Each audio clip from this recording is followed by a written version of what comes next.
Trent, Wednesday night, one as a coach and as a football purist, was it one of the best halves of footy you ever saw?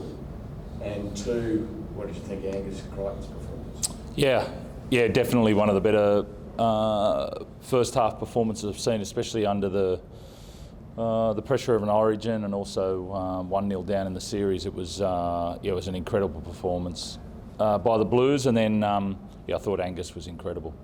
Just his ability to set the tone for that edge, along with him and Latrell as well. Break tackles, physical contacts.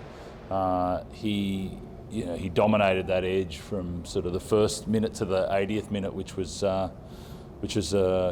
great to see.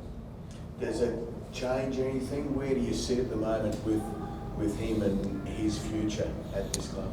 No, we've been pretty clear with management, and hasn't changed anything since Wednesday night. It's on track there. So, are you keen to re-sign him for 2024? Yeah, that's been going on for a couple of months now. Yeah. Okay. And look, despite the prospect of losing yet another start at rugby union? That's we've been on our path with Angus and his management for probably about sort of 6 weeks now, 7 weeks. So it's been pretty clear. We haven't been concerning ourselves with that. It's just about our process with him. Yeah, and you're keen for him to stay, obviously. Yeah. That's as I said, we've been in it for 7 weeks, and that's been the process that we've been about. So nothing's changed there from our point of view. Tomorrow, James Tedesco, another milestone. Yeah. 150 games. Yep. The footy guides have smiled on him, and he gets to take on his old club. Yeah, he's 150 games. He's done a lot in that time with us. You know, I think he came across as an Italian player, came off the World Cup, and he's won a couple of premierships, won 5 Jack Gibson medals, captained his state and country. So, he's done a lot in those 150 games, and really proud of him. What do you make of the Tigers so far? They've obviously been really good young side. Okay, so they've brought in some young guys to come in and play, and you can see they've been playing with confidence. Good game at Leichhardt a couple of weeks ago, and then again at Campbelltown. So, they're filled with confidence. And so it's looking forward to the challenge of that tomorrow, making sure that we attack them from the outset. Do you admire and respect Benji taking a punt on a young 5'8" like Lachlan Gallagher?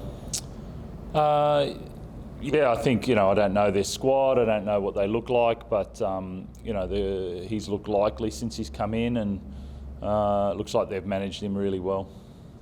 Had rain going sideways at Gosford last week, but that consistency you've called for, it's coming and it's virtually arrived. We're in a different space this year than what we've been in the last couple of years. Attacking football's really clear. Defence has been good, really good. We need to get it to great, and we feel like we're on that path. And we'll just keep pushing forward on what we want to achieve, especially over the next couple of weeks into the next bye, and that starts with tomorrow again. The big fellow who was just out here, there was a close-up of him last week where he was reading the riot act to somebody we didn't really know, but when he's doing that, are the chooks going good? Yeah, he sets an intensity about us. He decided around about Tuesday last week of just about how he was going to play, and he set that tone, and then he knew a few of the guys were out with Origin, and he wanted to set that tone around intensity, which he has for 15 years, and he did that again during the game. He took on the pack, him and teammate, just 2 different roles, but definitely led the way for us, and that's the intensity that we want. That's the care that you want in a team. Robert, he's reaching Albo's record of 306 games tomorrow as well. Yep. We've talked about Jared all year, but I want to just touch on the longevity that he's had. Like, what's made him be able to just come in, week out, and get to 306 games with the way that he's played? Yeah, it's an interesting one, you know. So there's been a few progressions to Jared, like most players in their career, around the way that they start out. He's quite carefree, you know. He used to turn up late to everything and didn't care about much and had many different haircuts. And over the course of his time, just the professionalism picks up, the care on his body, the extras that he does, the recovery that he does, it just builds up. And he started that a long time ago.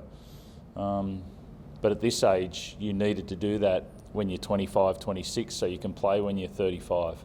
And so he's backed up that for a decade now of consistent effort in and around the trainings. And a good lifestyle looks after himself, and therefore you get an extra year or two out of your body.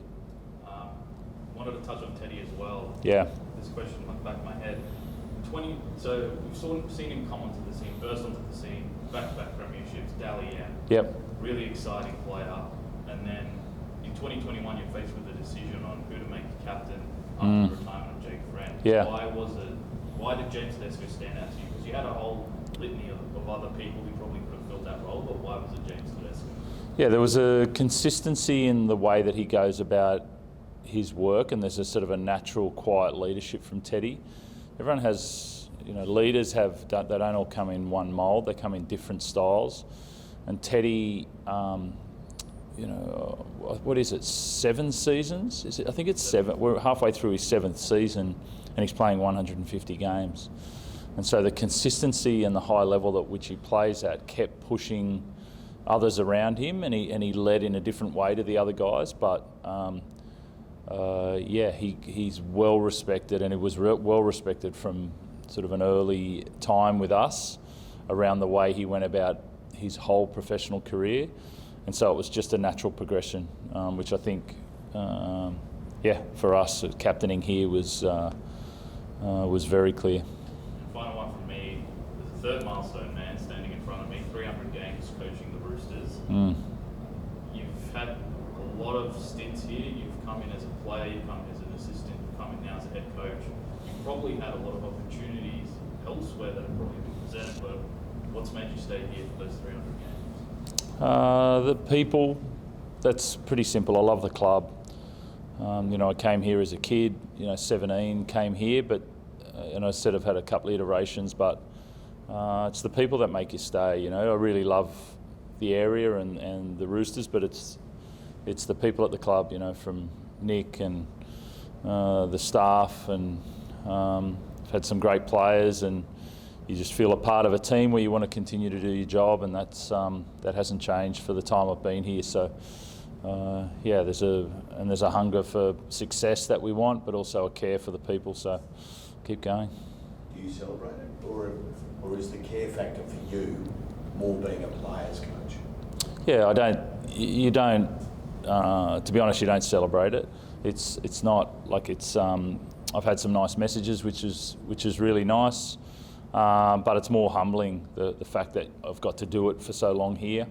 And then it's quite pure in the reason you do it. There's sort of, you want to win. Like, you want to win, and I want to do that again. So the drive's there for that, and then also for the people. And that's why you enjoy walking in here every day and hanging out with good friends, but all heading towards winning.